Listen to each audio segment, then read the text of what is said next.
السلام عليكم ورحمة الله وبركاته. أهلا وسهلا. Marhaban, guys. Welcome to my channel. My name is Liaquat Zaman. I just rushed it over here.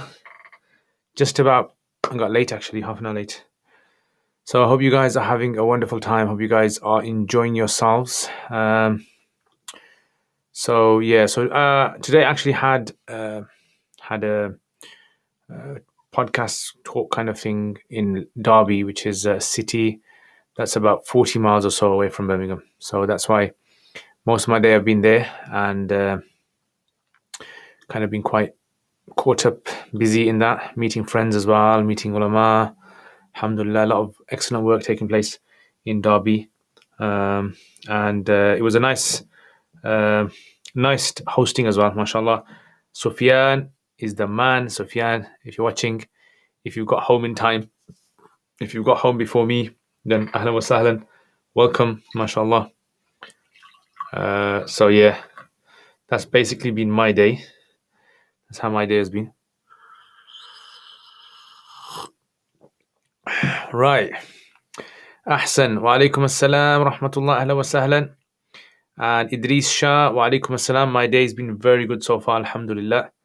Alhamdulillah. I just sound a little bit out of breath. Just trying to set everything up quickly, get everything started. Mullah, ahlan wa sahlan. Welcome. Mullah, as usual, you know. And Mubin Rahman, wa alaikum assalam wa rahmatullahi wa barakatuh. Alhamdulillah, I'm very good, Mubin. Very good. Thank you very much for asking. And as you can see, the lights in the background are kind of showing my mood. Yeah, a balance between the red and between the blue. I've actually had this red and blue for a very long time now. I'm thinking I need to change this. I'm thinking of getting some more lights as well now, because I need to up the game. Yeah, so this kind of lighting setup is good, but there's also some others. Usually have like a backlight. So they have a light that's somewhere over there, and it hits at the back of the head. So it kind of gives this nice glow at the back. Yeah, so I need to sort that out. Wa alaikum assalam, Yasin. Ahlan wa sahlan. Welcome. Marhaban. Let me know if the sound's working properly and if the video is working as well. Hasib, wa alaikum assalam. Alhamdulillah, very good. Thank you very much. How are you? Hope you're well. Sufyan, I'm here waiting for you. You were late. Let's take 3 guesses why I was late. Yeah, so mashallah, I met Sufyan today, yeah, after so long. And mashallah, Sufyan's wife, mashallah, made excellent food. Gujaratis, yeah, I tell you, they don't make 1 or 2 dishes. These guys will make like a whole menu for you. Yeah, so when you go to the house, you got to be really hungry. And today, I tell you, I ate loads. Yeah, I just kept eating and it was so nice. And thank you very much to Sufyan's wife for the excellent prawns. Yeah, showing the true Hanafi colors. It was really good, nice prawns. Yeah, so mashallah, they've given me some food home to take as well. So inshallah, I'm going to have some nice food for the next day or 2, inshallah.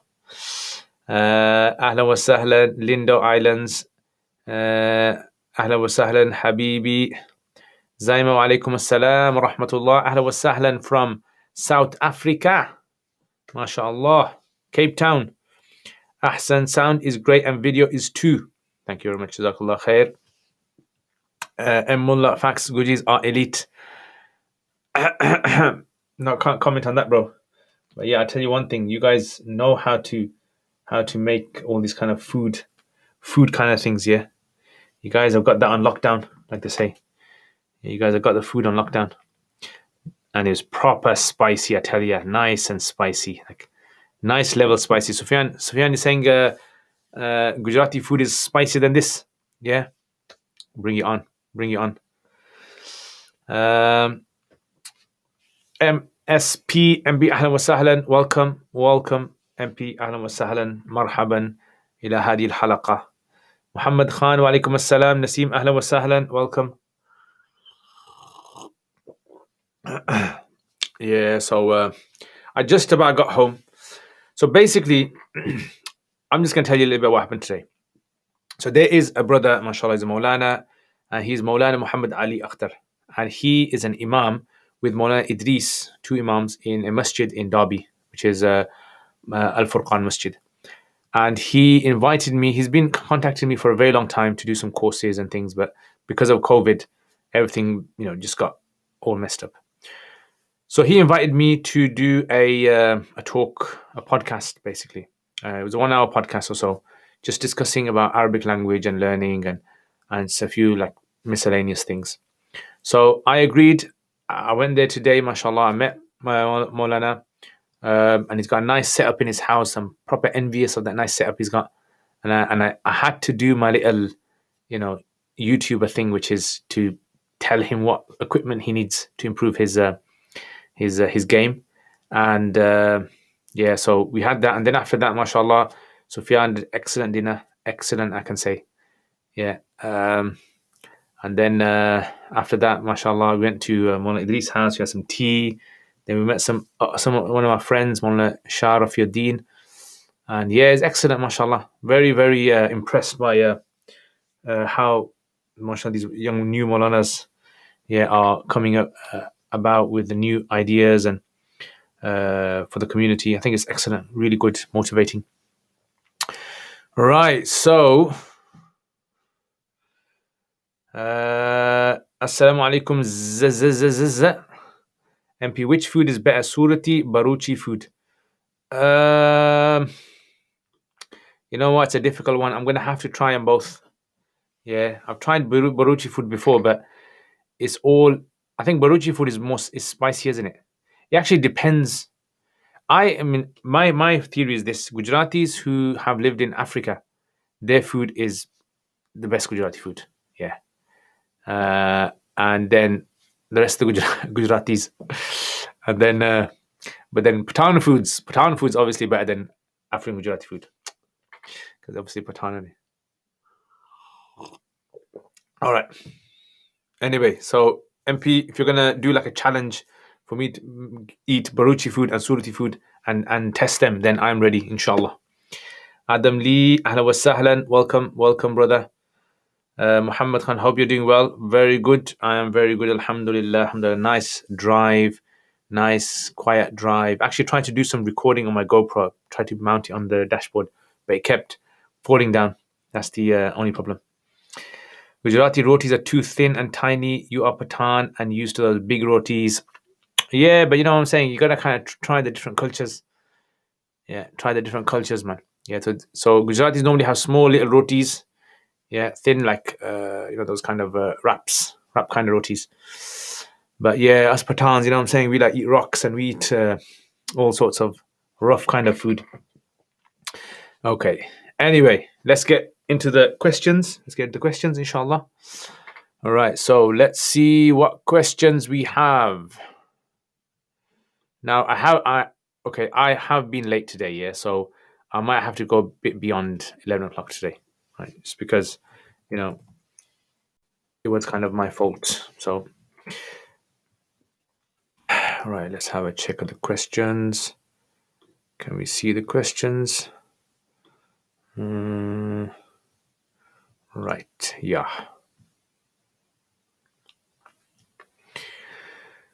Okay, Bismillah Rahman Rahim.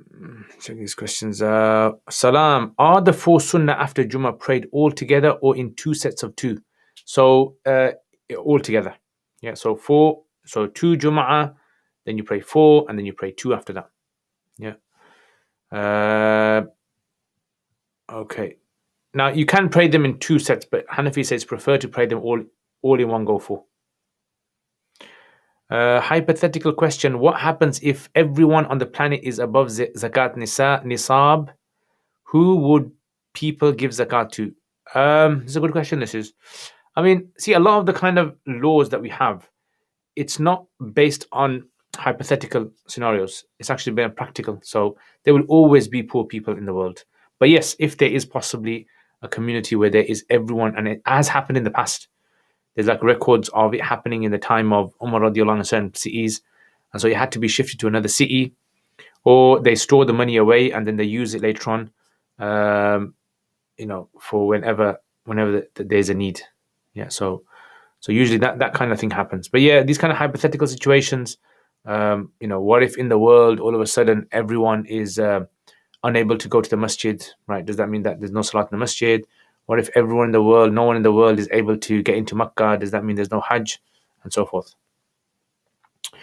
Okay, is it correct to say that usul al-fiqh is used to determine what is fard, sunnah and haram?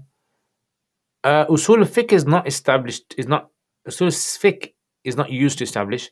Usul al-fiqh is like basically sort of the rules which are derived from. So usul al-fiqh is simply just like a way of, it's like a signifier, like a clue, an identifier of something. Yeah. So in other words, the usul al-fiqh rules shows a rule behind it, that this is what this is most likely based upon. Yeah. So fard in a Hanafi madhab, the fard will be something which is qat'iyul dalala, qat'iyul thubut, that its meaning is categorical. There's no two people who differ on the matter, and its transmission is categorical, the highest level. Yeah. So and the same goes for sunnah and haram. So yeah, if a person was to say, is usul al-fiqh used to try and determine this? Yes, in a way, you're right, it does. But in reality, the usul al-fiqh is preceded by the existence of the masail. So the masail are the Hanafi statements that have preceded usul al-fiqh. Those are the ones which are the basis for the later scholars to extract usul al-fiqh, if that makes sense. Right, all the curious cat questions have finished. Yeah. Right. Next, Usman Mullah, where are you from? UK. I am living in the UK. Salam Mufti, do you teach iftar? Yes, I teach iftar. I heard that you teach iftar online. If so, where can we find more details? So I teach at Asufa Institute. So if you check out Asufa Institute, so they have an online option, but at the moment the year is almost finished now anyway. So the next one hopefully will start next year in September. So you'll have to check on Asufa Institutes. So if you know Asufa Institute, type that in, Asufa Institute, and just check on their courses. Habibi, is the Alim course start of 21st August? Are you talking about Asufa Institute? Lindo Islands, are you talking about Asufa Institute? And the Asufa Institute is going to start in the first week of September. I have heard people say that the reason why the Prophet ﷺ wives cut their hair was because they did a lot of Umrah and Hajj. Is that true, or did they do it just because they wanted to? So there's a difference of opinion on this matter. So there's a hadith in Sahih Muslim in the chapter of Hayd where Aisha radiallahu anha says that when we used to take a bath, we used to make our hair into a wafra. So wafra, the Shafis, Malikis and others say they used to cut their hair basically up to their ears, like this, like what I've got here, a bit longer. That would be a wafra. Yeah, so they used to cut their hair into a wafra.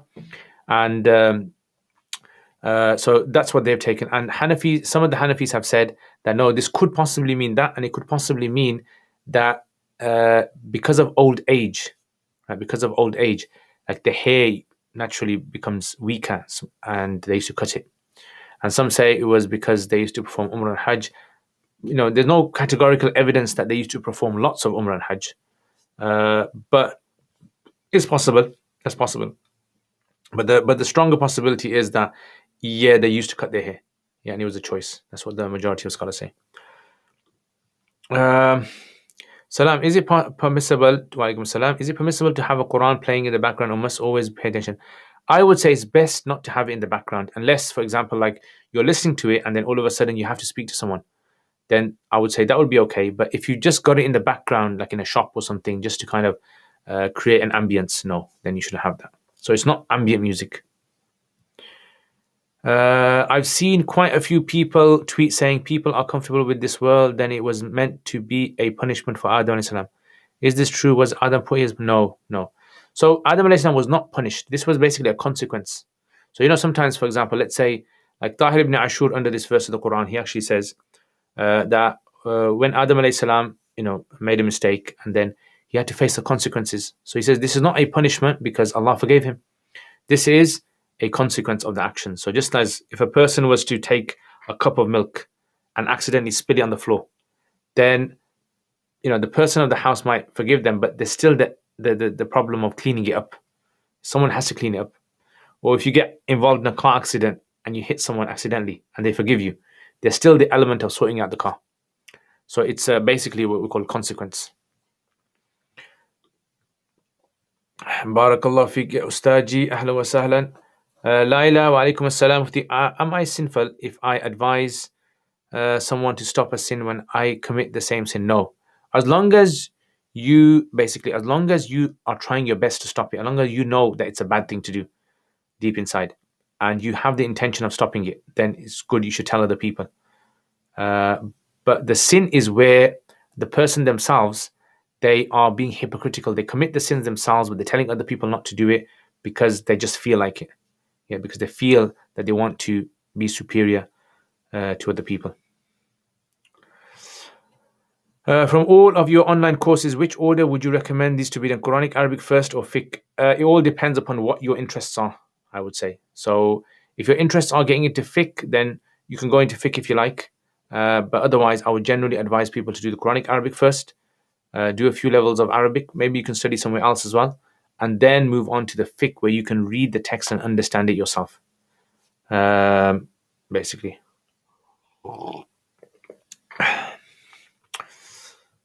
Shakira Ali. Assalamu alaikum. In Islam, do souls have a gender? We don't know. That's the honest truth about it. We don't know. The same goes for things like the angels are without gender. Like they haven't been assigned a gender as we understand gender. So male and female is something which is biological, and so with the souls, maybe there's different types of genders out there. Maybe there's not just two. Maybe there's more. Maybe there's for the souls themselves. But we haven't been told the details of this, so we can't really comment on this. Yeah. Now in the Quran, obviously the mushriks themselves, they would actually say things like the angels are the daughters of Allah, and then Allah rebukes them for that. But that doesn't necessarily mean that they have a specific gender or they don't have a gender. That's just criticizing a false accusation that they're making. That's what it is. So it's more about the false accusation that they're making than anything else. Awais Zahur, how do I improve my Arabic reading? Should I do more tarkeebs? You need to read to someone. Like a child in school reads books to their teacher. You need to get hold of a teacher or someone who knows some good Arabic, and you just need to read and read and read and get them to correct your mistakes. Read and translate if you can, or just read. That would be the most important thing. And I this is what I personally think. A lot of students, they focus so much on Arabic grammar that they spend too much time on Arabic grammar, and they lose the whole point of Arabic grammar. Is supposed to be a bridge. Yeah, you're here and you want to get over here. Over here is basically you want to be able to read Arabic books on your own. You want to be able to read Arabic newspapers, Arabic magazines. So in other words, over here, this bridge, this Arabic grammar is supposed to get you there. Now, some people are just carrying on that bridge. They're extending it. They could have got off that bridge earlier, but they haven't got off. They're just carrying on and learning Arabic grammar and more and more and more. It's not really kind of really benefiting them because they were supposed to get off here, but they're just carrying on and on and on. Right, Lindo. Yeah, Ustad, is it haram to deliver non-halal food for Deliveroo? No, it wouldn't be. Because that's a generic job. According to Abu Hanifa, it's a generic job. And all you're doing is being paid for carrying something which is generic. But if the food delivery job was specifically to do with haram, like there's a haram shop, an alcohol shop, and you're delivering for the alcohol shop only, then no, then you shouldn't deliver for them. What is the opinion on suicide in Islam, especially when the person suffered terrible depression? So yeah, this is a good question. So first of all, we do not know how Allah is going to deal with anyone, even ourselves. Right? We don't know.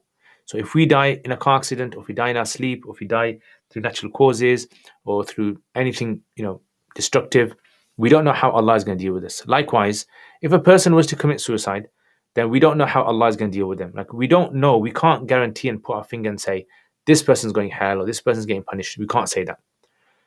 As for the issue with regards to suicide, the Prophet ﷺ prohibited. This is where the person is doing it. A person is taking their life. It's wrong to take your life. Obviously, it's wrong. Now, if a person has mental problems, is going through extreme problems, they can't control themselves, then that is obviously something that we leave to Allah subhanahu wa ta'ala. Yeah, we encourage people. We tell people that they should never ever resort to suicide in any situation. It doesn't matter how difficult life becomes. Suicide is never an option. However, if unfortunately, may Allah save us, if a person does happen to commit suicide, then we leave it to Allah. We pray their janazah, we do their ghusl, we do not call them sinners. That's Allah is the only one that can label people as sinners and all that. Ali, can you explain doing supplication in the fard prayers, like after at-tahiyyat or whatever other place I can do it? When else can you do it? And can it be done in any language, such as English or Urdu? So basically, when you make dua in salat, so the scholars say the place of dua is supposed to be just before you give salam. That little part there, you make duas there. And ideally, in the fard salat, the Hanafis say you should make dua in Arabic. Some say you can make it in English. But obviously, you should try to stick to du'as which are known from the Quran or hadith or something similar to that. In the nafil salats, then it's more flexible. You can say in English.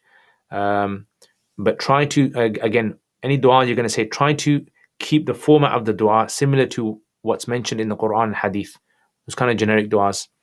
So, oh Allah, grant me hidayah. Oh Allah, make life easy for me. Oh Allah, save me from calamities.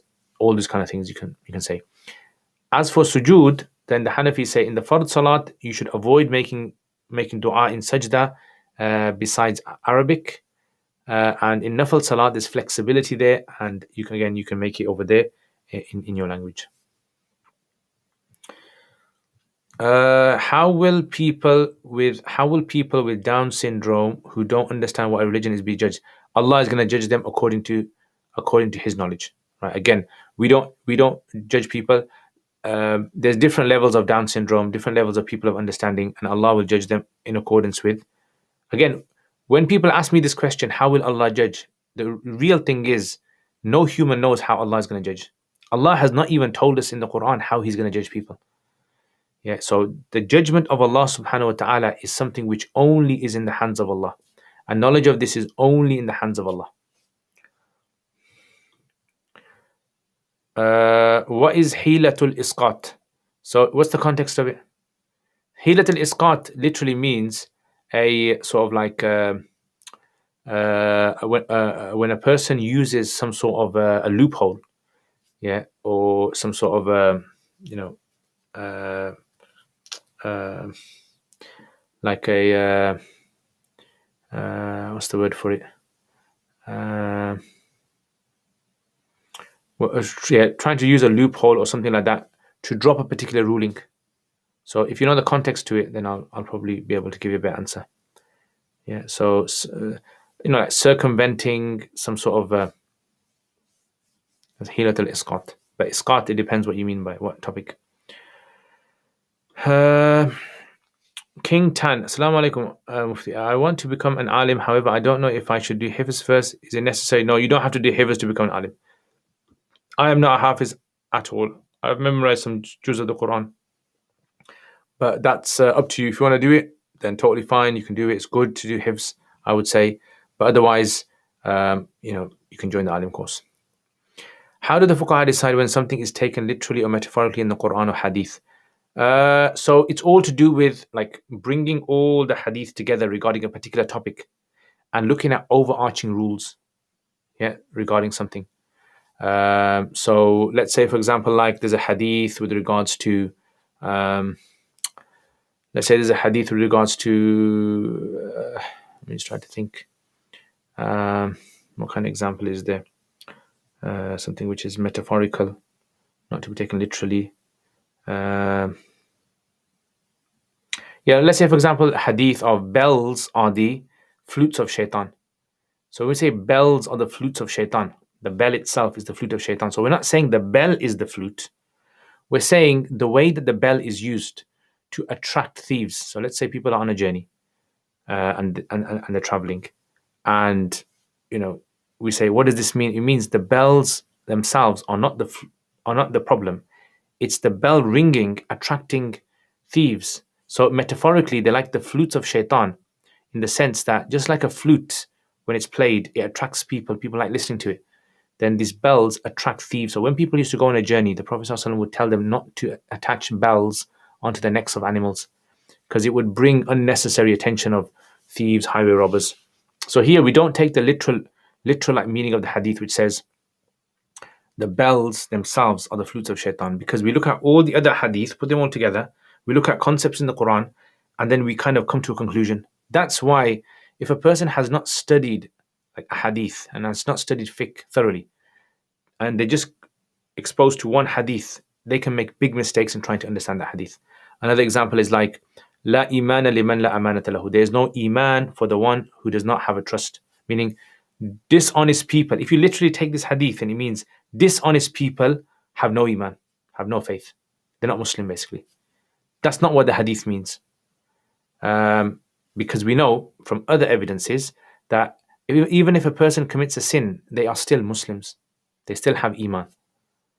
So that's basically, and this is just like a very simplified way of understanding it.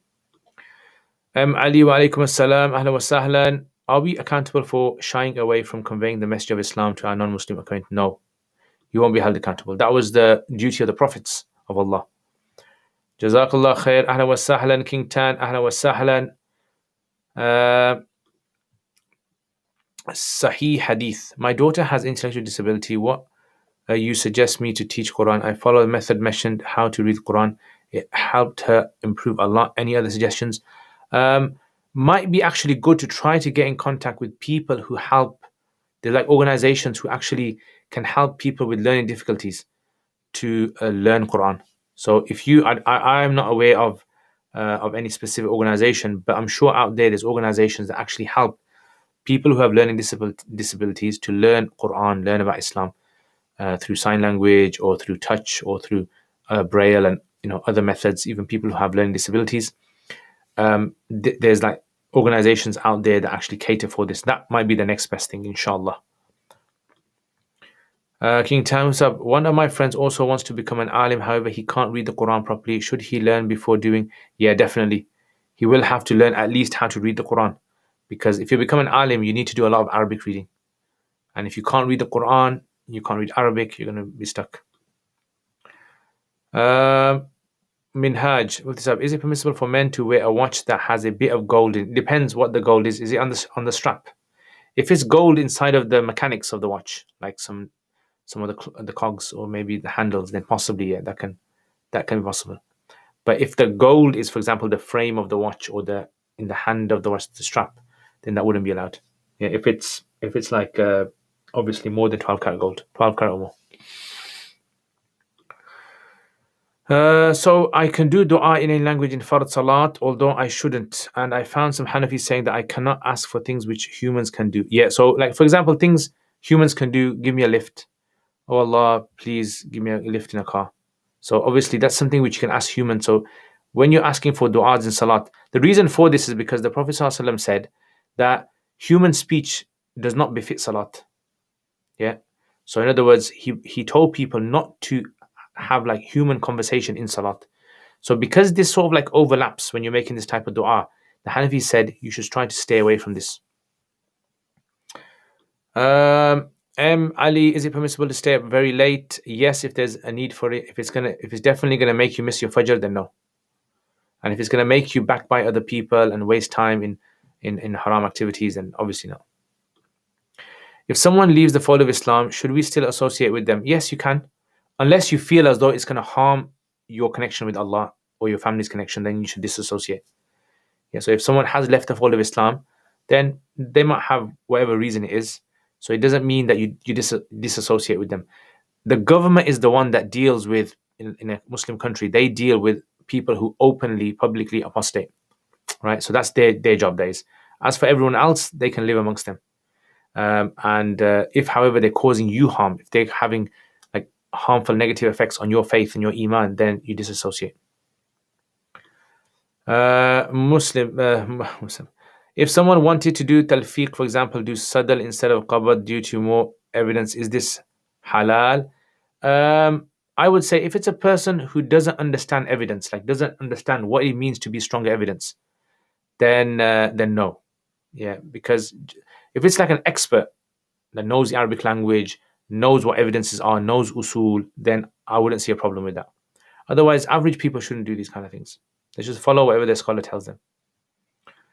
Hal Braun, salam, due to COVID, where there are less jobs, so some people find it hard to get work. So if someone hasn't worked for over a half and has had their wife pay for everything or most things, and the husband has a home in Cairo and pays for its rent, but the family doesn't live there year round. Okay, is there a question there? Yeah, it would be permissible. But I don't exactly understand the question. Assalamu alaikum. Ahla wa sahlan Sharif from America. Who else is from America, by the way, here? Assalamu alaikum. Say one is making salah outside, plane, train, etc., and go to make sajda, and the ground is uneven, hit a rock or something. Ouch. Is that salah broken? No, it won't be broken. Yeah, that won't be broken, inshallah. That's just a natural sort of like pain, and it wouldn't really kind of, ouch doesn't really mean something in the sense, it's just a sound that's made. How to not judge and advise people whom you recognize and are publicly sinning. How to not judge. Just find excuses for them, basically. So if someone's publicly sinning, what kind of sin is it? What's the reason for this? Maybe there's some mental problem they're going through in life. Maybe there's, something which it's lack of understanding Islam and so forth. Is wishing someone happy birthday makruh? No, it's permissible.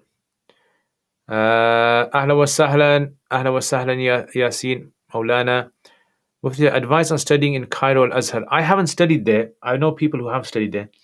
Generally, I mean, quite a lot of people have said to me, it's not really what it was in the past, right? And a lot of people, what they do is, if they do go there, they actually study private durus with other scholars more than attending the university. So I think that's one of the issues that a lot of people had over there, which is it's the quality of lessons. That's more than anything else.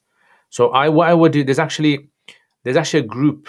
If you contact me in the week, inshallah, I can give you maybe some details of some people who are there studying, and they can tell you information you need. But I personally haven't studied this, so I wouldn't be able to really. Mufti Saab, is it sinful to not pray in jama'ah? If a person does it regularly, then possibly yes. If they have no excuse.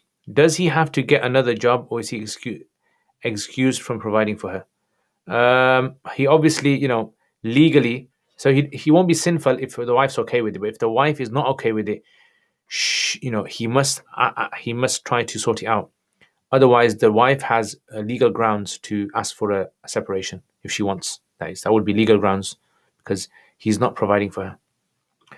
Lindo Islands from Algeria. Ahlan wa sahlan, Algeria. Ahlan wa sahlan, marhaban, welcome.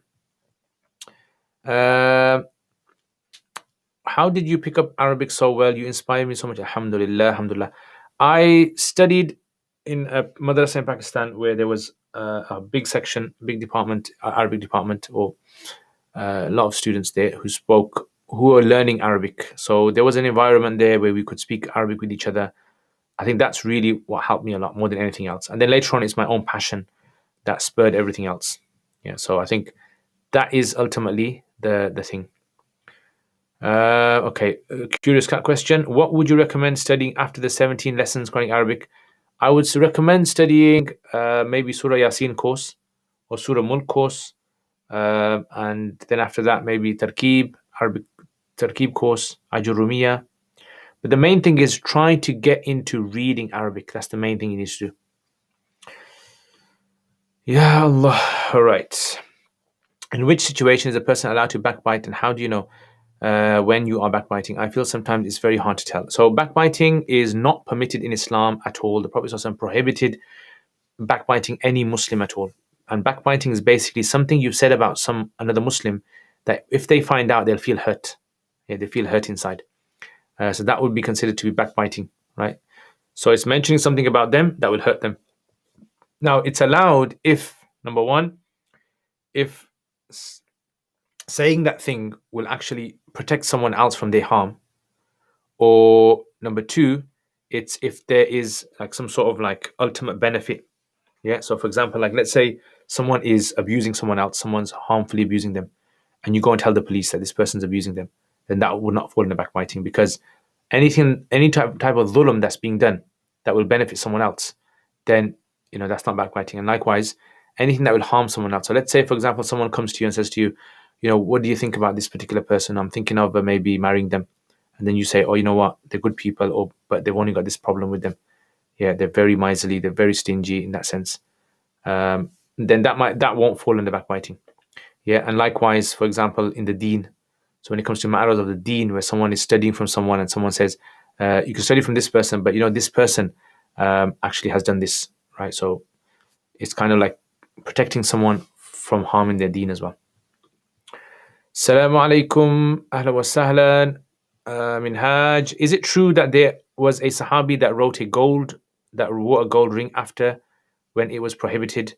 I'm not sure. I'm not too. I haven't really come across anything like that. If you could show me, maybe I can look into it. But I'm not familiar with any Sahabi that wore gold, unless he was out of ignorance. He didn't know. Yeah, that's another thing, but not to my knowledge. That pure gold, gold plated, definitely. Is it permissible to work for a company that is funded by National Lottery? Yes, it would be. Yeah, that would be permissible. The thing is, the National Lottery, they don't actually take the winnings. Every time a person gives £1 or whatever the amount of money is, they automatically come into agreement that some of it's going to go to charity. So it's like, let's say someone was gambling, and they said, okay, gamble is the price you have to pay is £2. £1 put it in this charity box, and £1 put it for the game. Right. So all that money that's collected for charity is actually charity. It's not the gambling winnings themselves. Is it permissible to consider Sayyidina Ali radiallahu anhu more superior to Shaykhain? Apparently Imam Baqillani and Imam Abdul Barr and many other scholars. Yeah, there was permissibility of this from the early scholars, but the scholars said that the majority of the scholars' opinion is that the tafdeel of the Shaykhain is our position. How to congratulate a newly Muslim wed? Just congratulations, yeah, hug them, shake their hands, and obviously if it's opposite gender, then from far away, just give them some gifts. Do we read Fatiha in the silent prayers behind the Imam? Not according to the majority of the Hanafis, no. Kaz Mataz, wa alaikum assalam. I want to get rid of some Islamic books, can't burn them due to regulation, and don't want to throw them in the lake. What would your advice? Can I throw it in the bin? I mean, can you recycle them?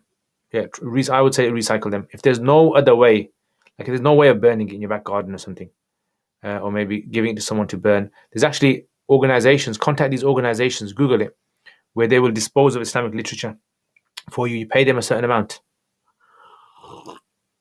So contact them, I would say. Wa alaikum assalam wa rahmatullah Iskhan. Ahla wa sahlan. Ahla wa sahlan. Marhaban. أين العربية؟ لماذا لا تتحدثين باللغة العربية? Arabic is easier than English. Alhamdulillah. If you talk about a negative thing that someone has done, but you keep their identity anonymous, is this permissible? Yes. But don't do this. Like, don't say, there's like a colleague at work here, and everyone knows that colleague that you talk about, right? And then you say, I'm not saying their name, but I'm just saying, yeah, they got a big mouth, right? Then that is the same as identifying them. So if you keep it anonymous, then it's fine. What if they are paying you with lottery funds? Also, what if you don't know what they? So basically, they will not pay you with gambling funds, right? They will not pay you with the gamble. They will pay you with the amount which is allocated from the money that's put into the lottery itself by the consumers, by the people. Yeah, so it's a percentage that's automatically considered for charity. Can women show their faces face or just voice in the YouTube channel if channel is about Islamic knowledge. I wouldn't see a problem with that. Yeah, I wouldn't see a problem. Just to show the face and the voice. Yeah, if it's something which the woman's comfortable with, obviously without any excessive makeup, without any like adornment that's going to attract people, definitely. Allah, what a miraculous thing happened. I was listening to your Arabic podcast and I could actually understand the introduction really well. This is purely from watching Roots of Knowledge. Yeah, actually, oh yeah. I have got some Roots of Knowledge pens which I'm going to send out to some people. Yeah, so let me show you these. Right, so I am going to send it out to people that I like. Let's check.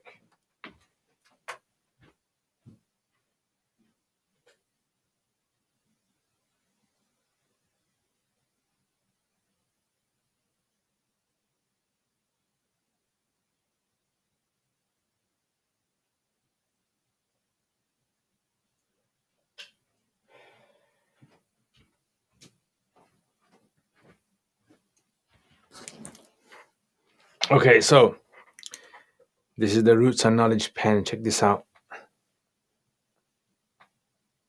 Can you see? Oh yeah, look at that. Roots of Knowledge. So this pen, I've got a few of these. I am going to send it out to people that I like, my liking fans. Yeah. So, and I'm probably going to do some quizzes or something as well. Yeah. So, Fiona, I was actually supposed to give you one today. Yeah, I was supposed to give you two, one for you, one for your wife. But you know what? I just forgot to take them with me. Yeah. So this is the pen. Yeah. It's everything you write with this, it's going to turn to gold. That's how special these pens are. These are miraculous pens. But yeah, definitely. And you know why? The reason why you've learned that is because this is the first time you are attentively dedicating yourself to learning how to listen carefully to Arabic. Yeah, and that's a good thing. That's an excellent thing. That's your own effort as well. So alhamdulillah, our guests that come on, they attend and they speak Arabic. But it's a lot of people, they don't have the ability or they don't have the resources to be able to listen to Arabic, a full range of conversation. They don't have the ability to do that. And that's what I'm trying to do on this channel. I'm trying to provide those things that madrasa students, people who graduate, people who are learning Arabic on the side, who don't have access, right? So don't really have access to learning like Arabic that can supplement what they're learning at the moment. And inshallah, make dua inshallah. And one day inshallah you can come on as well. And I would encourage you guys, trust me on this one. If you guys are learning Arabic, right, and you are embarrassed or shy of coming on, just come on with a pseudonym, yeah, and come on with a pseudonym. I won't tell them who you are, and you can just practice your Arabic. Even if you make mistakes, it doesn't. Even if you sound like a primary school kid with college students, yeah, it doesn't matter. That's the good thing, because when you are trying, your brain is being forced to listen more, so 3 or 4 times more, you can imagine, than just passively listen to something. Yeah, and that's how you're going to learn very fast. So if you attend some of the podcasts and you try your best with the Arabic, I guarantee you're going to say to me, this is like, if you're calling this a miracle, this will be like miracle of miracles. Yeah, your Arabic will improve vastly, inshallah. Thank you so much for your hard work. Ameen. Jazakumullah khair. Jazakumullah khair. Ahlan wa sahlan. Marhaban. Ahlan wa sahlan. Ahlan wa sahlan. Right. Sheikh, so sorry for prolonging this question of dua in Fard Salat. So a person can do dua in any language in Fard Salat. Like I said, the Hanafis say the person should not do dua in any language. They should do it in Arabic. Yeah, that's what the later Hanafis say about this. Imam Abu Hanifa, rahimahullah, according to his view on like at-tahiyyat and these kind of things, tashahud, then those can be done in another language. But later Hanafis have said, just for people so that they don't make mistakes in the salat and void their salat, they should, for the fard at least, just keep in Arabic. But in the nafil salat, there's flexibility in there. So would prayer be invalid if they did it in any language? No, it wouldn't be valid. But it potentially can become valid if they say something which invalidates their salat. Salam Mufti, if I was to use resource that the publisher has stipulated conditions that it shouldn't be used commercially to tutor some students. Would that income be haram? No, it wouldn't be haram. But clearly, a person would be breaking trust with someone.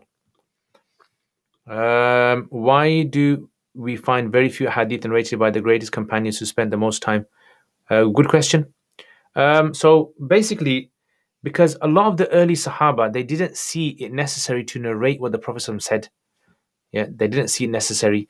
The aim was basically, as long as you can teach people the deen, as long as if someone comes to you and asks you, how do you pray your salat, how do you do this, it was never about what did the Prophet ﷺ say. It was always about how do I pray my salat. Yeah, that's what it was always about. And that's why the senior Sahaba, you see, they don't find them narrating too many hadith. Rather, you'll find them lots of statements, and if you analyze those statements, you can see that they've got it from the Prophet ﷺ. But they preferred to say things in their own words, right, regarding matters in fiqh, than attributing it to the Prophet ﷺ. And one of the biggest reasons for that was because the Prophet ﷺ said, anyone who attributes something to me as a lie or wrongfully, deliberately, then that person will take his place in the fire of Jahannam.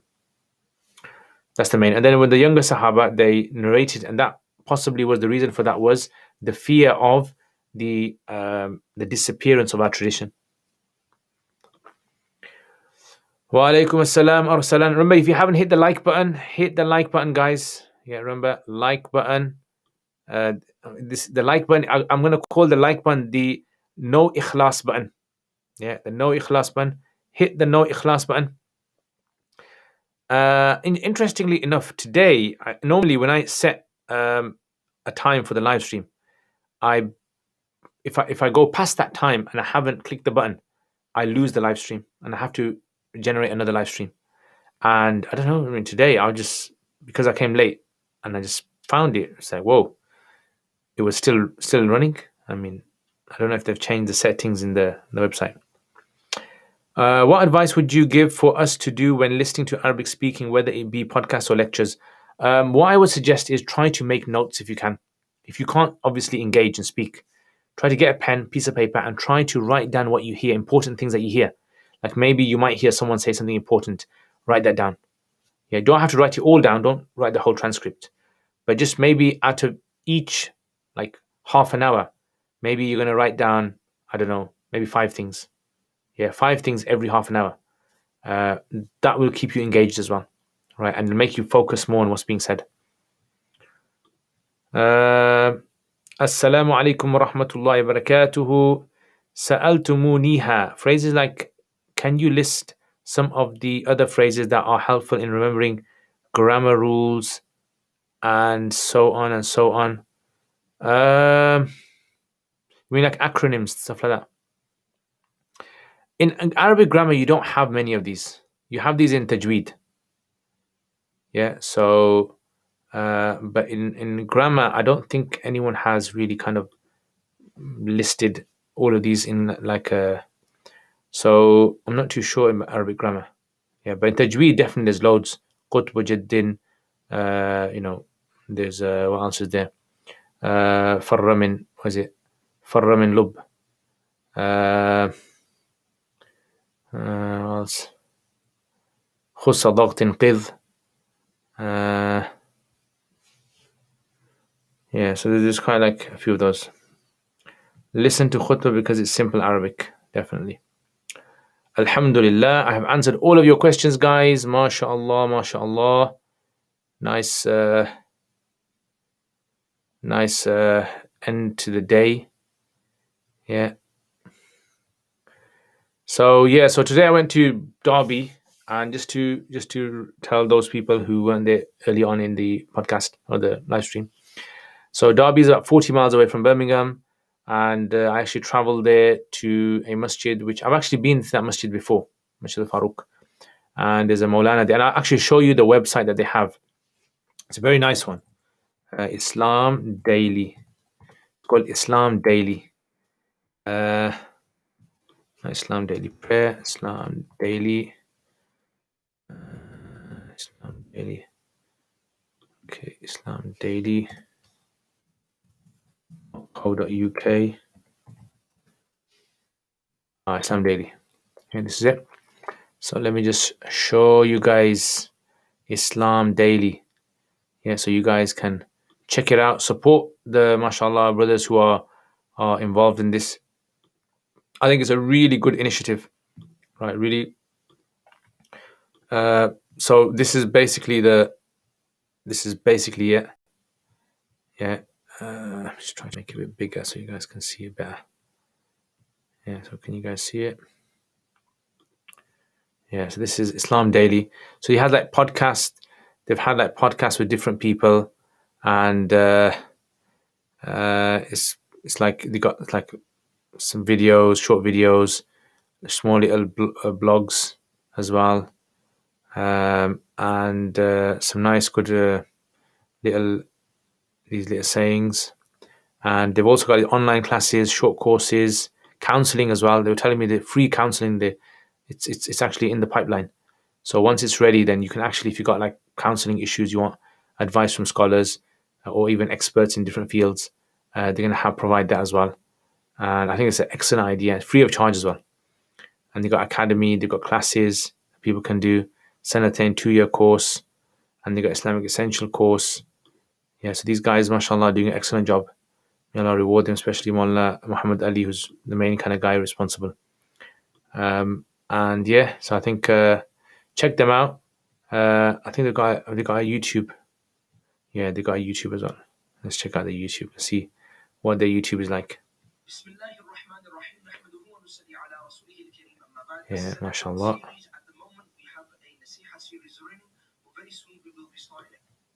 Yeah, look at that, mashallah, really good quality. Yeah, so these are the videos that they've got. So check them out.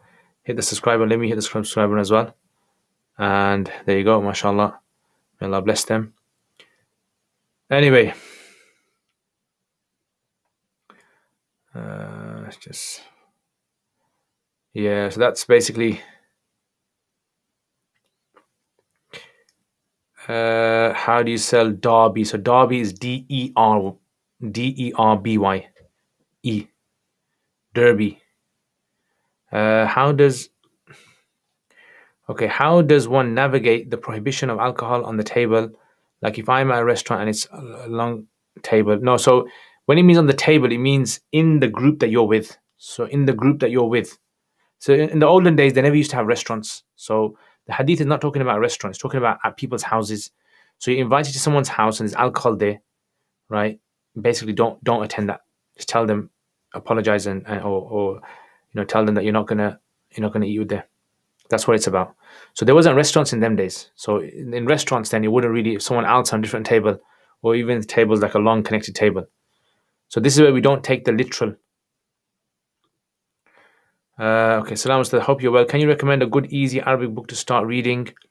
A good Arabic book to start reading. So Harun, yeah? So what I would suggest is try to start off with kids' Arabic books. Yeah, so they are like, let me just, so you could, if you type in like Qasasul Atfal in Arabic, Qasas al-Atfal, like a whole series of kids books that YouTube channels, of kids books that you can actually check out. So Qasas al-Atfal, and you'll find websites. Yeah, you'll find websites for it. So type in Qasas al-Atfal, Arabic kid stories, and you can buy some as well. There's some good ones that you can buy, like a series, and it starts off very basic and then develops. Laith, can you give a brief biography of your journey in learning and studying? I've actually made a video on this, right? Let me just give you the video so you guys can check out the video, because it will just save a lot of people time as well. So basically, if you go to my channel and type in my life, it's there, draw my life. Let me see if draw my life. Yeah, draw my life studying. There is.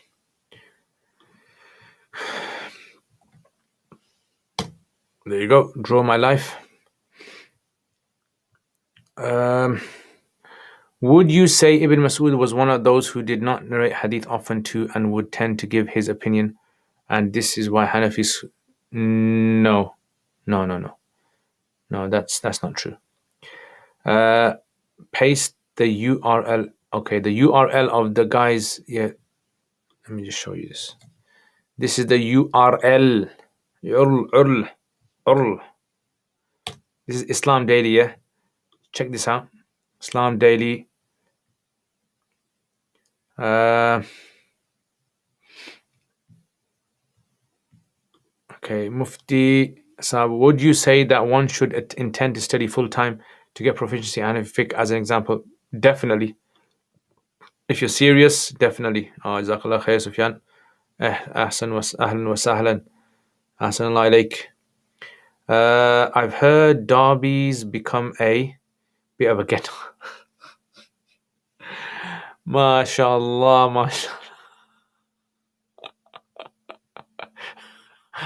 I can imagine you saying that. No one asks you about Mufti Abul. Thank God, alhamdulillah, shukr Allah, ya Allah.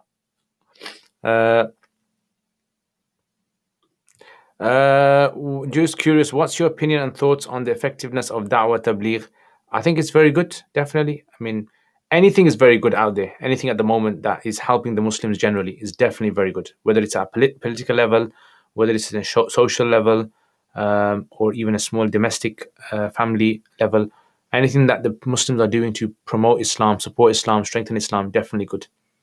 That goes for Dawah Tabligh, it goes for other organizations who are trying to preserve the faith of the Muslims. Are you familiar with any madhab or sound opinion that allows jump between Maghrib and Isha in the peak summer in Europe? Yeah. So I think Sheikh Abdullah bin Juday has given fatwa on this, and there's others. And even some Hanafis have mentioned about this as well. Yeah, this was actually a masala that came about like about 400 years ago, 300 or 400 years ago in Europe, in the first time they reached Bulgaria. Yeah, but it's not really a strong opinion in the Hanafi school.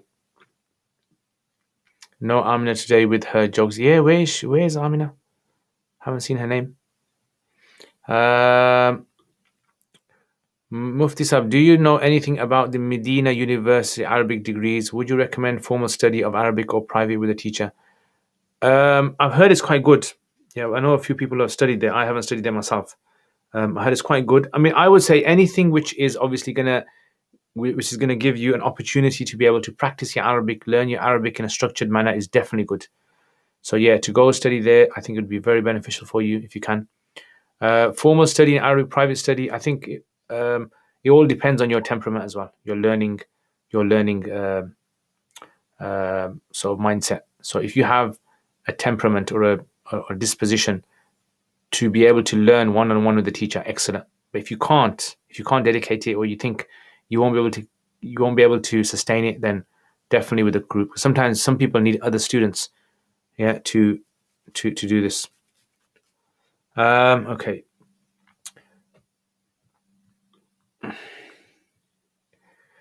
That was harsh. Don't understand. Okay, so can you please do a short vlog just showing snippets of a sufa behind the scenes of teaching lesson prep? A good idea. I'll speak to a sufa about that. I think I don't know if I'll do, but maybe I'll try to do it on a sufa's platform. Yeah, good idea. Want to see how we kind of do things. Yeah, let me just twirl my mustache here. I haven't twirled it for a long time. Yeah, a good idea. Definitely. They say your primary language is the language you think in. Do you now think in English or Arabic? I don't know, I don't know. I think, I don't know. Maybe sometimes in Arabic, sometimes in English, sometimes in Pashto. Yeah. Sometimes even I even go out of all languages. Abstract thinking, no language. What's your recommendation to tackle depression? I would say contact your doctor. I'm not an expert in depression, and nor do I think that I'm qualified to give any advice on depression.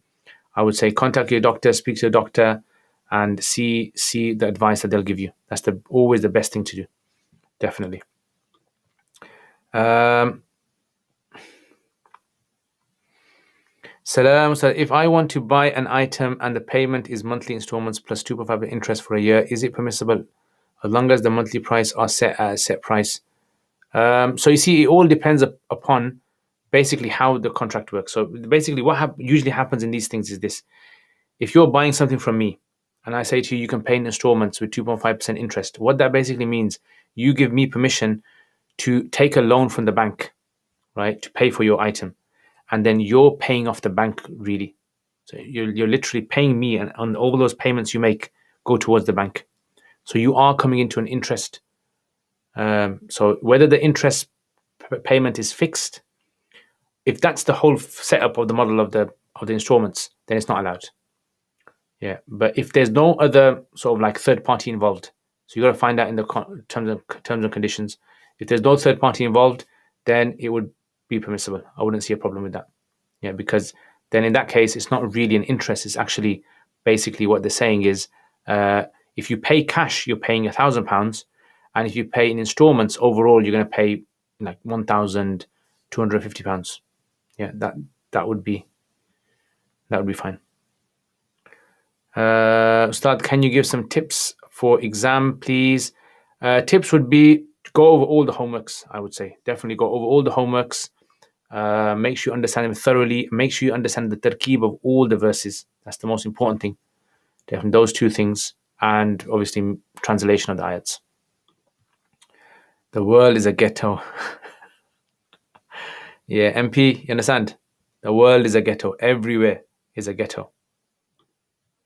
Assalamu alaikum, Mufti. Can we read Surah Mulk after Maghrib prayer, or does it have to be after Isha? Yes, you can pray after Maghrib, as soon as night starts. Which surahs are read after every prayer, if any, through hadith or pious? I'm not too sure about all of them. You can probably find them in the books of Azkar, dhikrs. But I personally, unfortunately, don't know. Right. How different would you say vocabulary in Islamic Arabic books is in comparison to contemporary Arabic literature, newspapers? The vocabulary is kind of okay. I would say the difference is that the vocabulary in modern Arabic is very sort of like is very sterile. If that's a good word. It's very sanitized, right? So it doesn't really have depth to it. Whereas the vocabulary in classical Arabic, it's very sort of like it's filled with imagery. Yeah, there's lots of imagery in there, like creativity in there. So, for example, like in a normal sentence, I might say to you, "How are you?" Right? But that would be in the modern Arabic. In classical Arabic, it would be, "How's life treating you?" So, "How's life treating you?" would be more like it's more there's more depth in there. You're bringing life into it. You're giving life like a persona. So this is why classical Arabic has depth in it, and the modern Arabic, similar to maybe even like English. How can a starter institute build itself up? Is it more important to have highly qualified teachers, funding, nice building? How did you so far start? Okay, so let me explain it this way. When anything ever starts up, the first and foremost thing you need is a strong vision. Right? You need a very, very strong vision. That's the most important thing. You need to know what is your aim and objective. Like categorically know, not just say, I want to do for the sake of Allah. No. You need to know, like, what do you want to achieve in 10 years? What do you want to achieve in 20 years? You need to have a goal. Right? And unfortunately, a lot of us as Muslims, we don't have this. We might just say, for example, I want to start a mosque because it's my dream. It's been my dream to start a mosque. Or I want to start a madrasa because I really want to do the khidmah of deen. That's okay, it's a good goal, but it's not a specified goal. What your goal might be something like, I want to start a madrasa, I want to start the deen because I want to preserve the teaching of the Quran, hadith, and fiqh and Arabic language in the community so that they can, they can understand Islam thoroughly and be able to, strengthen the pillars of Islam in their community. So that would be like an ultimate goal. Then once you've got a fixed goal, it's like, for example, you're building a house. First of all, you start off with, and then after that, you start off with bit by bit. So then the next thing that you need to do is you need to create in your community like recognition for yourself, right? So recognition can be in two ways. You can either start off with one dars, do a solid dars, a very good dars, teaching people the basics of Islam, and then you slowly start to build up, you build up, you build up. And then once you get a good level of students, then next stage is you get interest. Once you get interest, you start to create a structured system of teaching.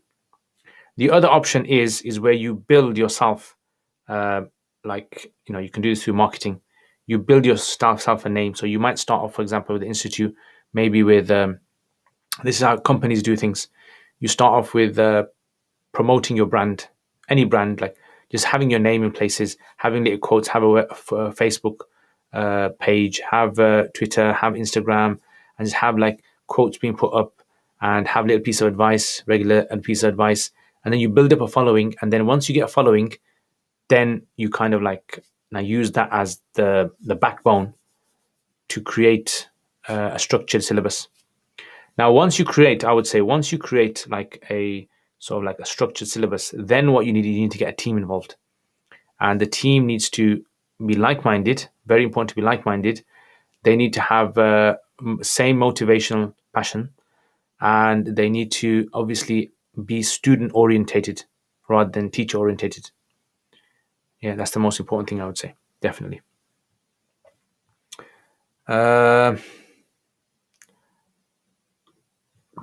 What's the difference between umum al-balwa and mutawatir? Mutawatir is basically talking about the way something is passed down in large numbers. Umum al-balwa means something which is widespread, affecting everyone.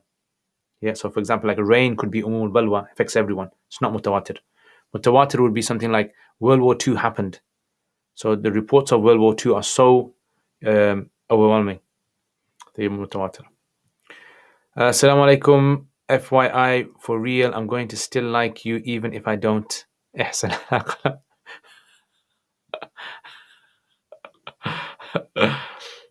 Sharif, bro, I need to come to New Jersey. I need to come down there. I need to eat some Philly burgers, bro.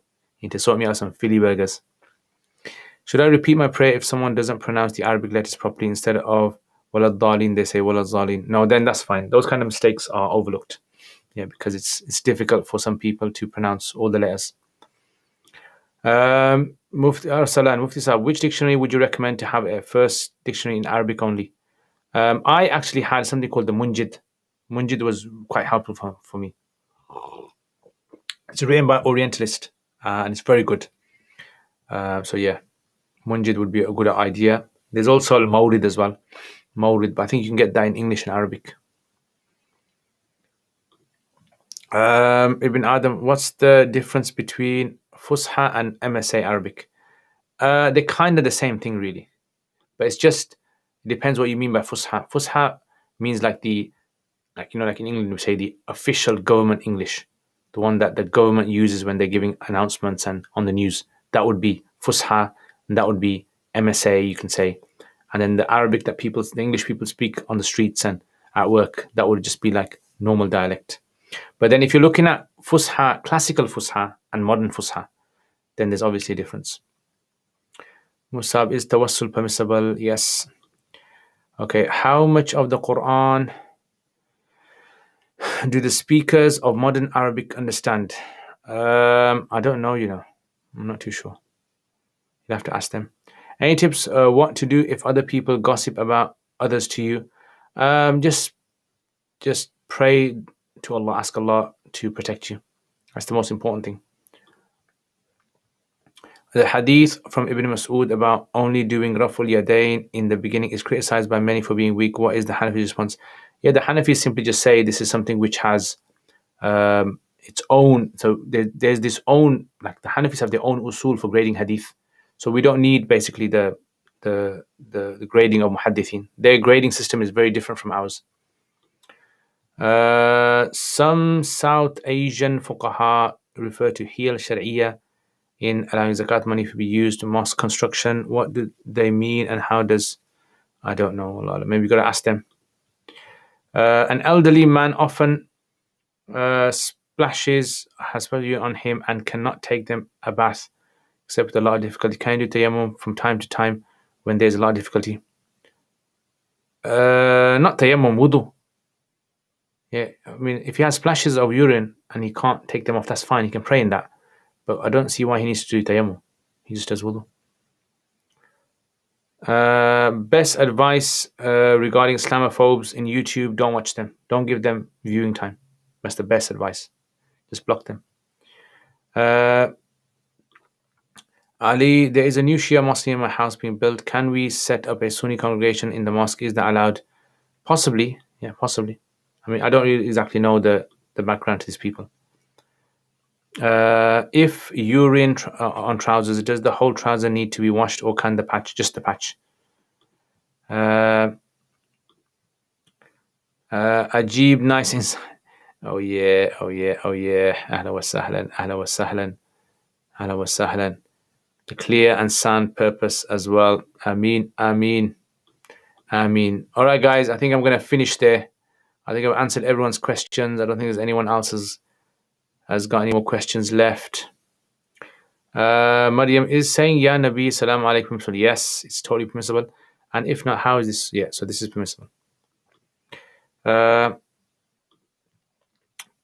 Mashallah, how does one learn about Hanafi usul when grading hadith? I did not know this was different to the... Yeah, so basically, Hanafi fiqh preserves their usul. So in other words, like, if you want to get a result, the way that you get a result is you're either going to go through grading of hadith and analyzing all the hadith, or you're basically going to be living amongst the people who are experts, and you're going to follow following of the statements of the tabi'een, because Abu Hanifa rahimahullah teaches most of them were tabi'een anyway. He himself was a tabi'i, so his teachers were most tabi'is, and there's some reports of that sahaba as well. So that's why the statements of tabi'een are considered to be valid when it comes to these kind of statements. So the best way to study is study Hanafi books in detail, like very classical Hanafi books like Imam Muhammad's books, and also the early usul works. Yeah, Al-Jassas's usul works, Fusul fil Usul, Sarakhsi's. Those would be the key to this. Point was, the elderly person has mobility and stamina issues. Can he do tayammum when he is particularly weak in the body? So if there is someone in the family to help him do wudu, they need to help him. If there's no one to help him, then he can do tayammum. May Allah reward you. Ameen. Jazakallah khair. MashaAllah. Yeah, so today, nice. I was actually supposed to, Maji, I don't know, Maji, if you're here, I was supposed to go cycling with you, bro. But in Derby guys held me back. Yeah.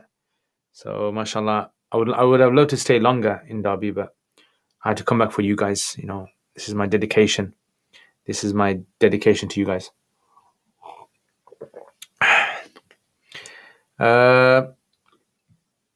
How is Hanafi hadith checking different? So Hanafi hadith check, because Hanafi madhab came much before the conception of usul hadith, like Imam Shafi rahimahullah's Risala and these other books that came later on. The inception of the works of usul hadith, Hanafi madhab actually came way before that. So they've preceded that. So they've overcome many of the problems that the scholars of usul hadith faced. So it was basically like this kind of like passing on of raw information, knowledge from Sahaba to Tabi'in, which was totally reliable. And the Prophet ﷺ said, my generation and then the generation after and the generation after them are the honest generation. And then lies will spread. So the Prophet ﷺ has mentioned about the first three generations, and Abu Hanifa rahimahullah generation was that. Can we say, Ya Rasulullah Madad? It depends what you intend by it. So if you intend by it that the Prophet ﷺ is going to help you, then I would say no. But if you intend by that just a statement where you're metaphorically saying it, then yeah. Assalamu alaikum wa rahmatullah. Islamic non-profit operating rules. As an Islamic non-profit operating rules. Well, it depends what organization it is, and there's loads of rules. Can a Muslim in the UK be a police officer? Of course.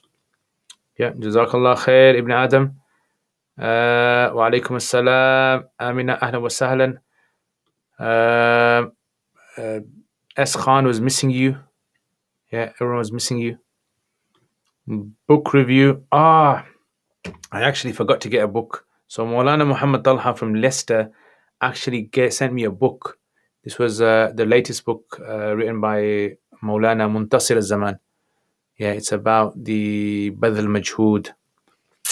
I didn't bring it, man. Yeah, now I'm feeling a bit. But I did show you guys. Didn't I show you guys last week? I showed you guys these books, didn't I? Yeah, I showed you guys. Those books. Yeah, those books I showed you. Ones that Maulana Mahfouz gave me. But okay, I'll do a book review for you.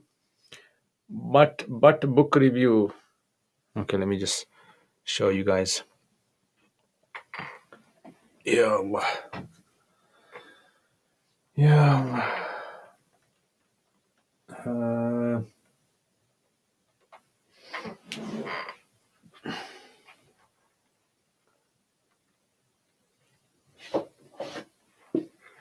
Okay, so right. So this is a good book. This is Hayat al-Haywan al-Kubra. You can't see the writing is actually smudged away. I'm going to tell you a little bit of history about this book. So Hayat al-Haywan al-Kubra, that's it, by Imam al-Damiri. It's in 2 volumes. This is basically a book which is regarding animals. There's 2 volumes, and from Alif to Ya in the Arabic language, animals that were known to like Muslims in like the 800s, yeah, after Hijrah. So he's basically compiled a dictionary of all different types of animals that they knew, and he's basically like David Attenborough. Yeah, so this guy is like David Attenborough of the 800s. Yeah, which is literally how many 800? So that would make it about 600 years ago. Yeah, 600 year Muslims are writing books like this, and they were documenting about animals. But the way it's written, it's very interesting. So he kind of like, let's say, I mean, a lot of these animals, even I haven't even heard of, right? So it's like really interesting how he goes into something like, for example, I don't know, he talks about, let's say, let's see, al-insan. He talks about insan. What is insan? Yeah. And he mentioned Arnab. He talks about rabbits, okay? Arnab. And he talks about like the sea rabbit. I don't know what that is. 36 Arnab. So let's, for example, see. Like he'll mention some physiological description of a rabbit, and then he'll mention like how a rabbit's been mentioned in Islamic history, how it's been mentioned in hadith, in poetry, rulings of scholars on it. So it's like a very nice sort of like general sort of book. So for example, like he says, "Wahi al-arnab wa hiya haywan yashbih al-anaq," and this is like an animal which is qasir al-yadayn, small hands, tawil al-rijlayn, long legs, opposite of a giraffe.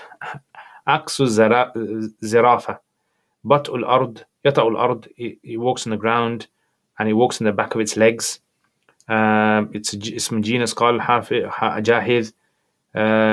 Arnab is actually for the feminine. Yeah. وقال مبرد إن العقاب يقع على الذكر والأنثى. Then you go like a linguistic difference of opinion of what's the like the best usage of this word. And then it just goes into like just a random kind of things, whether they're true or not. But this is like some of the things that they actually wrote. Yeah, this is like very interesting, I would say, because it kind of gives you an insight into what Muslim scholars were interested in. Yeah, so in 600, 700 years ago, if Muslim scholars were interested in, writing the biography of so many animals, from Alif to Ya, you can imagine so many different types of animals, and then history behind it and poetry and all that kind of stuff. Okay, next. If I started Salah during the permitted time, but the end of Salah, the permitted time has passed, does my Salah, which Salat is this? If it's all the Salats besides Asr, then your Salat is nullified. You have to do Qadha again. And if it's Asr, then it's fine. Asr is the exemption according to Hanafis. Do you think reading fictional works is a waste of time? No, not necessarily. Not necessarily. If there's a good intention behind it, anything which is done for a good intention is possibly rewarding. I had to revise for Wednesday Usul class. MashaAllah. Ahlan wa sahlan. If a person prayed 4 rakats of Dhuhr, then he was informed that he is a musafir, should he do Zuhr again? No. Yeah, it's done. because the 2 rakats will be considered as the dhuhr and the other 2 rakats will be nafil. How far is Derby? So it's Derby, not Dardy. Dardy sounds like some sort of like dodgy beer. Dardy beer. About 40 miles, I would say. There are a lot of cities around here with oldie English names: Upper Derby, Lower Derby, Derby, Jersey. Yeah, it's probably all that kind of English influence. Imagine the English had taken over America. Yeah, the redcoats. Imagine the redcoats had taken over the blue coats. Ameen, Jazakallah khair. Abdullah, Ahlan wa sahlan, Jazakallah khair. Ustad, what is the male aura? Where does it start end? So basically, I've actually, if you check my Quduri, I've mentioned this in Quduri when I talk about in Salat, the conditions of Salat. And one of them is that the aura has to be covered. So basically, from the navel, the belly button, all the way down to the knees. And that needs to be covered up. Yeah, from the navel to the knees. Can I make dua for my grandparents and great grandparents? Of course, definitely. Mufti, I thought it wasn't allowed for women to reveal their faces online making videos. Does that mean niqab isn't necessary? There's an ikhtilaf with regards to niqab. Yeah, so there's an ikhtilaf with regards to niqab. Definitely. Sometime I forgot to add surah dua qunut in 3rd rakat of witr prayer. Can I still be accepted if I remember that ruku? What to do? So what you do basically is, if you're in the salat, you do sajda sahu again. And if you've done it in the past, then it's fine. You don't have to repeat the salat. Yeah, because you didn't know. Assalamu alaikum Nadeem. Is it possible to give breakdown on what is only fard, as in bare minimum salah according to Hanafi madhab? Yeah, I've actually got a video. You can actually watch that, and I've mentioned it in there. Yeah, so if you go to my Quduri, Mukhtasar al-Quduri, in there I've actually mentioned it. In which video? Which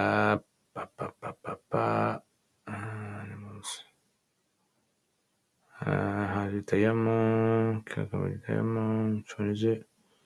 Chapter bandages, menstruation, bleeding, cleaning various surfaces, types of impurities, times of prayer, call to prayer, adhan, covering of the body.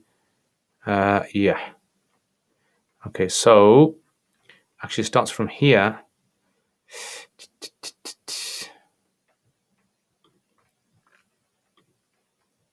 Okay, so if you basically start watching it from here, just leave a link there. Inshallah, you'll find the answer. This is for Nadeem Mughal.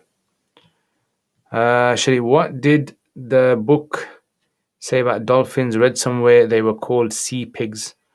I'm not too sure. I mean, I'm not too sure with zoology, the Arabic zoology. So all the names, I'm not very familiar with them. What is a let me find out what a dolphin is called. Dolphin, Arabic, called dolphin. No, can't be dolphin. Kawkabat al-dolphin.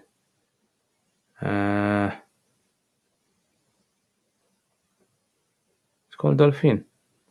Nah, it can't be dolphin. Sounds weird. Okay, dolphin, dukhas, darfil, dolphin, dolphin, mirbat. Dukhas. Okay, let me just check.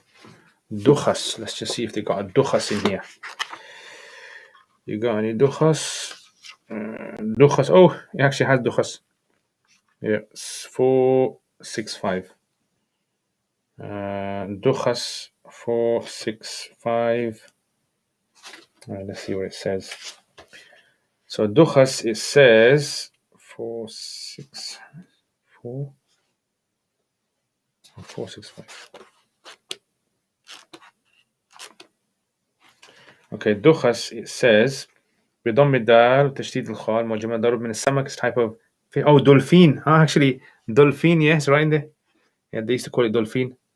قال ابن سيدة أيضا قال الجوهري الدخس مثال السرد دويبة في البحر تنجي الغريق تمكنه من ظهرها. It actually saves drowning people. It's reported to have saved drowning people by putting them on their back. Look at that. And that's what he's got on there. He hasn't got much written on there. And he says, what to summa dolphin. He says dolphin's going to come later on. Yeah, so he's actually mentioned about dolphin. Yeah, my man's kind of dolphin. Yeah, he's got a section on dolphin. 470. Let's see what it says on dolphin. Dolphin, he says, دلدل خواص حكم تعبير دقيش دلدل دولفين الدخس ضبطه الجوهري دخس ويتمكنه ويسمى دولفين إنه خنزير البحر. Yeah, this is known as the pig of the sea. Yeah, you're right. Pig of the sea. وهو دابة تنجي الغريق نيل مصر من جهة is found in the Nile. يسمى منها النفخ والنفس. إذا ظفر بالغريق, when it finds a drowning person, it saves them because it keeps pushing them with its nose. Okay, the ruling يحل أكله, is permissible to eat this because it falls under fish.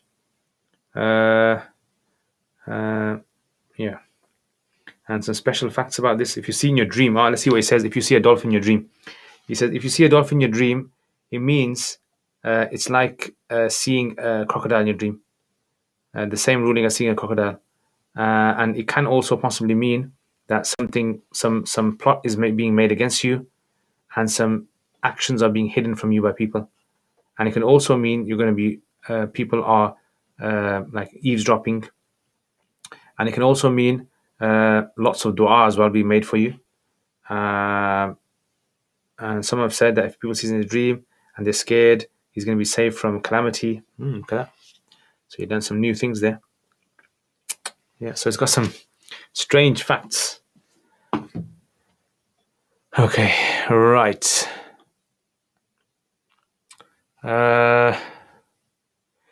Okay, Pathan बच्चा अबू मुझे बाजा खरीद कर दो पठान नहीं दो पठान कर दो. ओके, खरीद कर दो पठान नहीं तुम सबको तंग करोगे. बच्चा अबू मैं बाजा सिर्फ तब बजाऊंगा जब सब सो जाएंगे. पठान चलो फिर ठीक है. बिल्कुल बिल्कुल बिल्कुल बिल्कुल सही है. Makes sense, logical. Are zodiac signs haram? If a person follows them thinking that this is something which is categorical, or this is something which is then no, not permissible. Absolutely. But if just a person just reads them without believing they're true, then there wouldn't be a problem.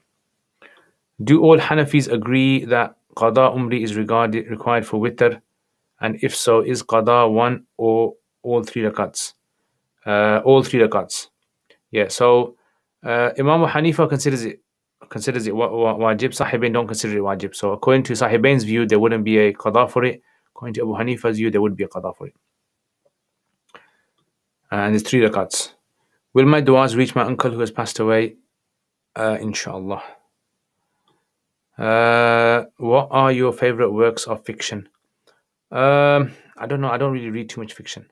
I like more like sci-fi. Yeah, science fiction. I like that more. What made Imam Tahawi switch to Hanafi madhab? There's conflicting reports. Allah knows best. I think on the Day of Judgment when we meet him, we'll ask him. Does Rasulullah Sallallahu Alaihi Wasallam know of the unseen and his hazir nazir? So if you mean by the unseen, Allah has told him things of the unseen, definitely. He's told him certain things that are going to happen until the Day of Judgment, definitely. But he didn't know everything, because clearly in the Quran Allah says that, say to the people, if I was to know the unseen, then I would not have been affected by any harm. And is he hazir nazir? No, he's not hazir nazir. Musab, are you planning on doing your dreams interpretation course again? Possibly. Who are your three scholars you like of our time? Me, myself, and I. I don't know really. I mean, one was I really wanted to meet Sheikh Taha Karan, who passed away. And also, who else? Maybe, I mean, once my teachers, obviously, my teachers. There's quite a lot. Difficult to say. Dolphin, what is the root? I think it's not an Arabic word. Yeah, it's not an Arabic word. So it doesn't really have a root in that case. Anyway, I am going to finish. Jazakumullah khairan ahsanul jaza. Right, so I will finish there, inshallah. And thank you very much, guys, for tuning in. Will you make it to midnight tonight? No, I will not make it to midnight. I'm not going to make it to midnight because I haven't prayed my Isha yet as well. And I've had a very long day. And none of you have said you look tired. I'm surprised none of you have said to me, you look tired. You should finish the podcast. Remember a long time ago when you guys used to care for me? And you guys used to say things like, you guys, you look so tired. Let him go. Yeah, he looks exhausted. And forget that now. That's it, man. You guys have forgotten. You guys have forgotten to care for me. Yeah, that's it now. I will now drink this cup of tea and just look at you guys. Yeah, I'm watching all of you guys, yeah? You know that. You look tired, go to sleep.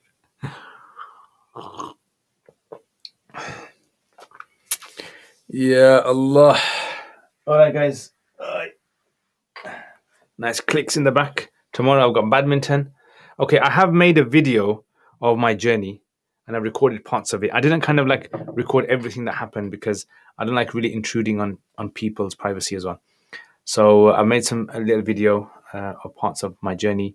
So inshallah, I'm going to put that on and you're going to see the camera falling off the dashboard as well whilst I'm on the motorway, dangerous driving. But I'll have to edit that. But yeah. So jazakumullah khair, ahsan wa ahlan wa sahlan. How do you improve your Arabic for beginners? To do my Quranic Arabic 17 lessons course. Yeah. I would recommend this course to everyone who wants to learn Arabic. Quranic Arabic, there's the details for it. Quranic Arabic 17 lessons. Can you suggest any books that discuss Hanafi criteria? Yes.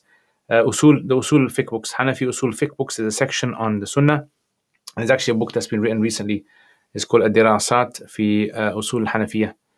Ad-Dirasat fi Usul Hanafiyya. It's in Arabic.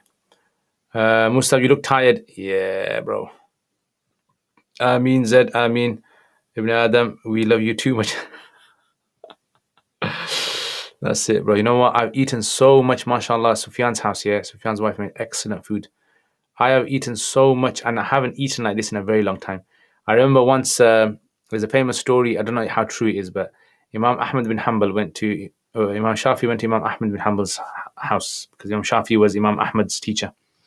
And Imam Shafi ate loads of food, and Imam Ahmad's daughter, who was watching him, said, what's with your teacher? He just eats loads of food. I thought you're supposed to only fill your stomach third. So when Imam Ahmad asked Imam Shafi said, that's true. You should only eat shouldn't eat too much, shouldn't fill your stomach too much. But because the food was cooked by pious people, good people, then I didn't want the barakah to go to waste. Yeah, so that's why, Sufyan, I ate all that food, yeah.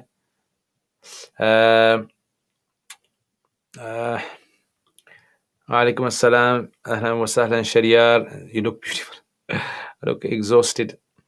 Barakallah, you look tired. Get some. Did you take selfie with Sufyan? No, I didn't. Yeah, I rather don't take selfies with people. I don't want to kind of intrude on everyone. So yeah, I didn't. But mashallah, Sufyan's a very handsome guy. Yeah, he's taller than me. I'm gonna say he's taller than me. Very good looking, very good build. I saw 2 dumbbells in the corner of the room, so he's tougher than me as well. You don't get a food coma. Food coma, is that a thing? Oh my! You told me now. I was driving 40 miles, yeah, and you tell me now I'm going to get a food coma. Perfect excuse when you're telling people, tell us we're eating too much. Exactly, bro. Gotta become Shafi. Gotta become Shafi when you're eating. Anyway, guys. Should we just make it to 12 o'clock, yeah? Okay, yeah. Should we just make it to 12 o'clock and then we finish? Or should we finish before 12 o'clock? Yeah, you know, like when you're really tired and you're thinking to yourself, I gotta pray my Isha. Yeah, I need to kind of maybe just have some nice tea, maybe have a shower or something, refreshen up, and then pray my Isha. What time does Fajr enter, as apps give times from 2:20 to 3:10 in Manchester? I'm not sure. You got to find out from your local scholars in Manchester. I don't know. Birmingham is about 2:20 if you follow the 15-degree rule. Does your 17th Quran Arabic cover all Quran grammar? The major rules, yeah. It covers the major rules. Ar-Salan 12. 5 minutes left. 5 minutes left. You know what? These 5 minutes are going to be so difficult now. I need to kind of like give myself like a self-massage. Yeah, I have this, one of my students, Hamza Jundi, you call him. And he, on Thursdays, basically after I finish class, he has this massage gun. Yeah, and he gives me a massage. It's so excellent. Trust me. If you guys have not had a massage with the massage gun, this is something which you guys need to have without a doubt. It's just so relaxing, so nice.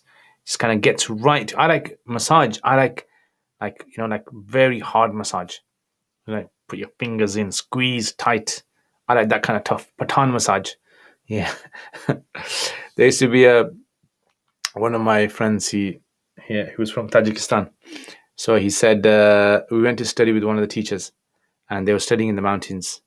And he goes, when there's a particular village that they went to, and you got to go by foot. Basically, cars can't go there. It's just there's no terrain for it. And he said it's like 5-hour trek just walking. Once you get there, your legs are exhausted, and they're just like the first thing that people do is they grab your legs, your back, and massage you really tight to get all the tiredness out of you. Yeah, so let's finish. Yeah, right. What's up? If someone does go out to study full time, what would you say one should go about working? Yeah, if they need to earn, then definitely they need to earn as well. And if you're going to do full time studies, you're going to have to work maybe weekends or something like that. Try to maybe borrow money from people. Your 3 Islamic favorite books: Quran, Hadith, Fiqh. It's difficult to say. Ibrahim, this is like the toughest question you're asking me here. It's like saying to me, which are your 3 favorite desserts? I can't answer that question. I will literally have a brain freeze. I'd like to see an Ana Kitab pen line. Yeah, I need to do that one, man. Sharif, inshallah, this week I'm going to try to make an Ana Kitab. Or none of your students come on here. None of my students come on here. What do you mean none of my students come on here? My students, you are all my students. Oh, you mean like students from Asufa? Yeah, some of them have come on, they've gone. And some online students are on here as well. When does Isha begin in the UK in summertime? Can one pray? I usually pray 1 after Maghrib. 1 hour after Maghrib. Is there a video on your channel for Hanafi fiqh books to study? I haven't made one, but yeah, I think I'm gonna make one. Inshallah. Yeah, all right. MashaAllah. Atiya's here, Fahad, MashaAllah, husband and wife, both my students. Yeah. Actually, Fahad, you asked a question, didn't you? I actually forgot to get back to you. Jarh and Ta'dil. I was going to get back to you because I've been quite busy today. So Jarh and Ta'dil basically is when it comes to hadith studies. Jarh is where the muhaddithin, they find a criticism in a narrator. Yeah, fault in a narrator, which affects the validity of the hadith. And Ta'dil is the opposite of that. When they find some sort of merit or virtue in a particular narrator, which gives the hadith a good status. And there you go. Answered your question. 2 minutes left, guys. 2 minutes left. Yeah. Can I make it? Can I make the 2 minutes? 2 minutes mark. Yeah, Allahu Akbar wa lillahi alhamd.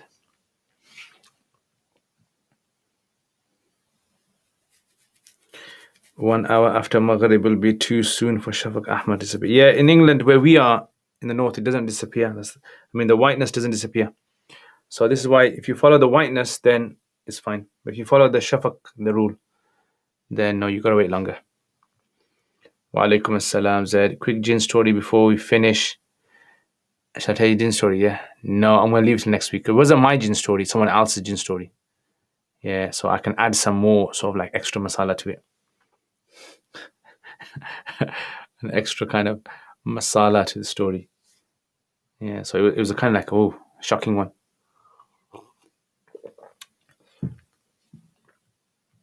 Sharif, do a riddle. Sharif's just too messed up in Ana Kitab, all I can say. And he's just like trying to figure out all the British named cities in America. Ya Allah.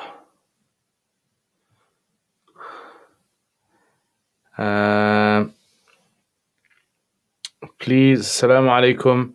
Advise us to have progress in lecture without harakat. So what you need to do basically is you need to read from some books. Yeah, read from books. Read by a teacher and let him correct your mistakes. That would be the best way. Oh, actually, I was going to start tomorrow. What do you guys think tomorrow if I do one of those reading sessions? Where remember people come online here and they read a text online. What do you guys think about that? Because I finished Surah Rahman, I'm going to give it a little break and then I'll start maybe after a few weeks, the next surah. What's the best time to go to pray Maghrib? A little light or little dark? Maghrib is as soon as the sun sets, basically. As soon as the sun sets, you got to pray. MashaAllah, Jazakallah khair. Ahla wa sahlan bima, ahla wa sahlan, ahla wa sahlan, ahla wa sahlan. MashaAllah, Jazakallah khair. You are the man. Ayan, ahla wa sahlan. Where's Ayan these days? Yeah, and the whole crew. Where's the Bima Bay's production crew? Let the Sheikh rest. Jazakallah khair. La al-ghaz. Oh, al-ghaz is no gas today. Not a joke. Next Sunday of this we need time to select a passage. Next Sunday, yeah? You're saying next Sunday? Okay, so that means that I will have a rest tomorrow. I will have an evening rest. Might go out with Maji, maybe to eat somewhere. Maji, if you're listening, maybe tomorrow we can go out for a burger. Okay, guys, take care, inshallah. My time is up. Ahlan wa sahlan. Thank you very much. As usual, guys, you guys complete my Saturdays. And thank you very much for tuning in. Inshallah ta'ala, I will see all of you guys next week. Enjoy your rest. Enjoy your week. Here in the UK, we're going to have rain. And if you're having sun, please don't tell us about the sun that you're going to have and make us jealous. Ayan told me to tell you we have a new kitten. Oh, where's the pictures of it? Send me the pictures. Yeah, Ayan, where's the pictures, bro? I need to see them. So the news is my mum has neutered our cat. Yeah, so Catty has been neutered. So now it won't be having any more babies because my mum finds it too difficult to take care of them. So yeah, so that means no more kittens for us. Kitten life is over. Salam Sheikh, how much tahajjud would Nabi Sallallahu Alaihi Wasallam pray? Was it habit? Usually it was about 8 rakats. Called Akhi. That's an excellent name, guys. Akhi. Wa alaikum assalam, Atiya. Ahla wa sahlan, ahla wa sahlan. Yeah, so Bima, make sure you send me pictures of it. Make sure I want to see the pictures. Yeah, make a video or something. Jazakumullah khair, everyone. Take care. And assalamu alaikum wa rahmatullahi wa barakatuhu.